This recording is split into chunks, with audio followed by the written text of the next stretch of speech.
বলেন কেমন হলো এবারের ঈদ? আলহামদুলিল্লাহ, পরিবারের সবাইকে নিয়ে খুব ভালোভাবে ঈদটা কাটছে।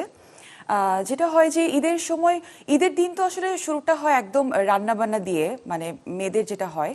তা আমারও সেটা মানে একেবারে ব্যতিক্রম কিছু না। তো সকালবেলা মাকে হেল্প করা, এরপরে বাসায় যারা আছেন আর কি, আত্মীয় স্বজনরা সবাই আসেন, বাবা, বোন, তারপর কাজিনসরা সবাইকে নিয়ে আসলে এই যে ঈদের একটা আমেজ, খাওয়া দাওয়া করা, গল্প করা, মানে এটা মানে ভালো লাগাটাই অন্যরকম।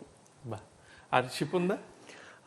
আমি বলবো আসলে দীর্ঘ 18 মাস 19 মাসের দেশের যে একটা ক্লান্তি লগ্ন, এটার পর মানে কেটে ওঠা একটা ইলেকশনের পর সুন্দর একটা রমাদান, তারপর আমরা আজকে ঈদে মানে আমার মনে হয় সুপার রিলিফ এবং খুব মানে রিলিফ ভাবে আমরা এবার ঈদ করছি। সো আমার কাছে মনে হয় এটা খুব স্পেশাল আমাদের জন্য ঈদটা।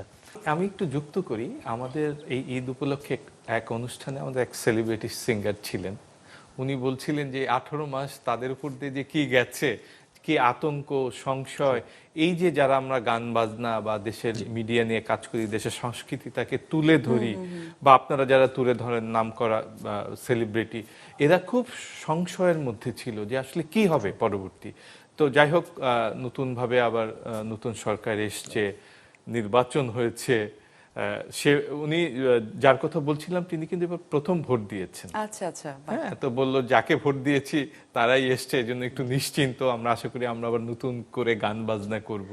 তো শিপনদা কি এরকম ভয়ের মধ্যেই ছিলেন আপনার? না, ভয় বলতে আসলে আমাদের তো মানে মিউজিক ইন্ডাস্ট্রি বলি, ফিল্ম ইন্ডাস্ট্রি বলি, পুরোটা ইন্ডাস্ট্রিটাই থমথম হয়ে গেছিল। আমাদের প্রডিউসার যারা ইনভেস্ট করছেন তারা পিছিয়ে গিয়েছিল, বা মানে আর্টিস্টদের জন্য একটা থ্রেট হয়ে দাঁড়িয়েছিল, কেমন একটা মানে একটা ভেদাভেদ, মানে কে কোন দলে কাকে টেনে নিচ্ছে একটা একটাই ছিল। আর কাজ তো আমাদের অলমোস্ট 70% 80% কমে গিয়েছিল আসলে, সব মিলে একটা অনিশ্চয়তা ছিল। আর তার মধ্যে সবচেয়ে বড় কথা হলো এই ফোনে যে একটু মানে টাইম পাস করার জন্য স্ক্রল করব বা সোশ্যাল মিডিয়াতে যাব, টিভিতে যাব, একটা অস্থির একটা নিউজ, হয় এখানে কেউ মারা যাচ্ছে, হয় এখানে কেউ মব সৃষ্টি করছে, হয় এখানে কেউ মানে কিছু না কিছু হচ্ছিল, মানে মানে একটা আতঙ্ক থাকতো সবসময়, এখানে ডাকাতি হচ্ছে, ওখানে ছিনতাই হচ্ছে, এখানে মার্ডার হচ্ছে। তো সব মিলে আমার মনে হয় যে আমার এত বছরের মানে অভিজ্ঞতায়, আমার বয়স যেটুকু হয়েছে, লাস্ট 2 বছরটা মনে হয় সামথিং ডিফারেন্ট, মনে হচ্ছে একটা অন্য জগতে ছিলাম।